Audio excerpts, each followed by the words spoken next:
আপনারা সকলেই জানেন যে আগামী ৯ জুলাই সর্বভারতীয় সাধারণ ধর্মঘটের ডাক দিয়েছে বিভিন্ন সংগঠন, বিশেষ করে বামপন্থী সংগঠনগুলো, তার সঙ্গে ব্যাংক, বিমা এবং অন্যান্য যে সমস্ত সেক্টরগুলো আছে তাদের কর্মচারীরা সবাই মিলে সর্বভারতীয় সাধারণ ধর্মঘটে ডাক দিয়েছে।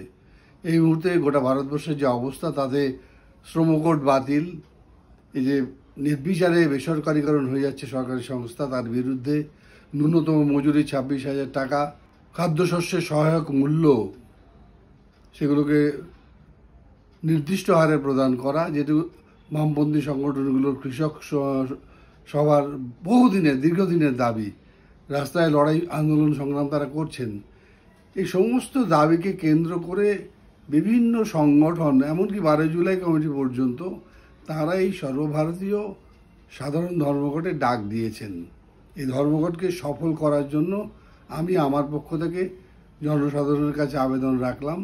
কারণ এই মুহূর্তে কেন্দ্রের সরকার যে জনবিরোধী নীতিগুলো প্রণয়ন করছে, একের পর এক নিচ্ছে, গোটা ভারতবর্ষকে একবারে অন্ধকারে নিমজ্জিত করবার প্রচেষ্টা চালাচ্ছে, তার বিরুদ্ধে সাধারণ শ্রমজীবী মানুষ, খেটে খাওয়া মানুষ, মধ্যবিত্ত প্রান্তিক মানুষ, কৃষক, শ্রমিক সকলে মিলে যদি আমরা ঐক্যবদ্ধভাবে লড়াই না করি, তাহলে এই অপশাসনকে রোধ করা যাবে না।